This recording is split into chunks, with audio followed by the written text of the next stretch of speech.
کسی کا اونٹ بیمار ہو جائے، یعنی کاٹے اور مارے، حملہ کرے لوگوں پر اور کام چھوڑ دے، تو مجھ سے آپ کی بڑی محبت اور عقیدت ہو، بے پناہ پوری دنیا میں اس وقت سب سے زیادہ اگر آپ مجھ سے محبت عقیدت رکھتے ہوں تو اس اونٹ کا کیس لے کر میرے پاس آئیں گے؟ بولیے نا، جتنی بھی عقیدت ہو، اونٹ کا کیس لے کے میرے پاس آئیں گے؟ نہیں آئیں گے۔ آپ کو سمجھ ہوگی اس بات کی کہ میرا تو سبجیکٹ ہی نہیں ہے، اونٹ کا دھندا لے کے اب ان کے پاس کیا جانا ہے؟ کسی ایسے ہی کے پاس جائیں گے نا جو اس کا علاج کر سکتا ہے۔ میں آپ کو ویژن بتا رہا ہوں کہ صحابہ کرام کا ویژن کیا تھا، آقا علیہ السلام کے بارے میں ان کا پرسیپشن اور کنسیپشن کیا تھا، اسی سے عقیدہ بنتا ہے۔ وہ آقا علیہ السلام کو کیسے دیکھتے تھے؟ بگڑ گیا اونٹ اور وہ انصاری سارا گھرانہ آقا علیہ السلام کی بارگاہ میں پہنچ گئے، یا رسول اللہ ہمارا اونٹ کھاتا ہے، مارتا ہے ہمیں اور بگڑ گیا ہے، آپ تشریف لے آئیے، اونٹ کو سمجھائیے۔ آپ سمجھ آ رہی بات کی؟ آقا علیہ السلام تشریف لے گئے۔ جب تشریف لے گئے تو اس اونٹ کی طرف آگے بڑھے، ان کے احاطے میں حویلی میں گئے، انہوں نے دوڑ کے آقا علیہ السلام کو روکنا چاہا اور عرض کیا، یا نبی اللہ انہو قد صار مثل الکلب الکلب، یہ باولے کتے کی طرح ہو چکا ہے، ہمیں ڈر ہے کہ آپ پر بھی حملہ کرے گا اور کاٹ لے گا، تو یا رسول اللہ آپ آگے تشریف نہ لے جائیے۔ وَإِنَّا نَخَافُ عَلَيْكَ صَوْلَتَهُ، یہ انہوں نے کہا۔ اب دیکھیے آگے آقا علیہ السلام نے کیا جواب دیا۔ پہلی بات تو یہ وہیں فرما دیتے کہ بھائی اونٹ کا معاملہ میرے پاس کیا لینے آئے ہو، میں کیا کروں گا اونٹ کو؟ نہیں، چلے گئے۔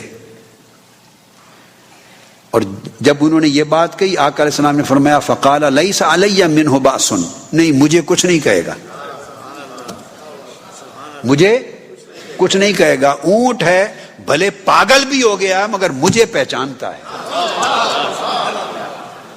تو فرق کی بات ہے۔ آقا علیہ السلام نے فرمایا کہ ایک وقت تھا کہ جانور پاگل ہو کے بھی حضور کی پہچان نہیں گنواتے تھے، آج انسان ہو کر حضور کی پہچان گنوائے بیٹھے ہیں۔ ایک وقت تھا جانور پاگل ہو کے بھی حضور کی پہچان نہیں گنواتے تھے، آج عقل مند انسان کہلاتے ہیں، عقل مند کہلاتے ہیں اور حضور کی پہچان گنوائے بیٹھے ہیں۔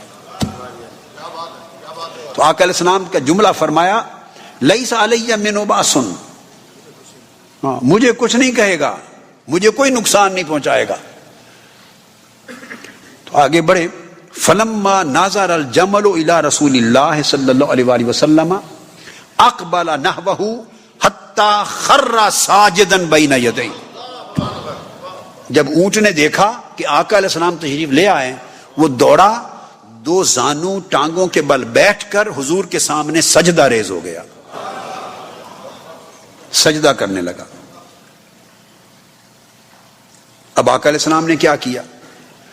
آقا علیہ السلام نے اس کی پیشانی کے بالوں کو پکڑا، کوئی دم بھی نہیں کیا، دعا بھی نہیں فرمائی، کچھ کلام بھی نہیں فرمایا، اس کی پیشانی کو پکڑا اور بال پکڑ کے مالک کو بلایا، کہا اسے لے جاؤ، کام کرے گا، بس لے جاؤ، سیدھا ہو کر کام کرے گا۔ اونٹ غلام بن گیا۔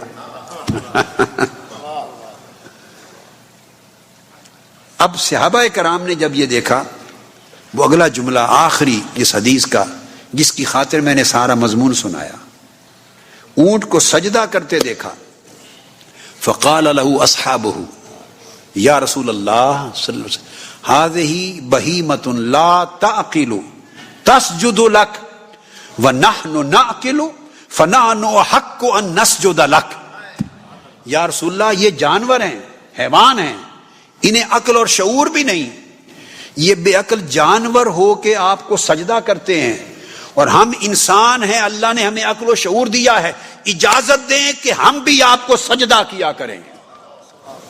میں نے آپ کو کہا نا کہ ایک ہی حد ہے، بس معبود نہیں سمجھنا، سجدہ نہیں کرنا۔ صحابہ کے دل میں یہ خواہش اٹھ گئی، انگڑائیاں لینے لگی کہ آقا جانور سجدہ کرتے ہیں، ہم کیوں نہ کریں، اجازت دیں کہ ہم سجدہ کریں۔ آقا علیہ السلام نے فرمایا نہیں،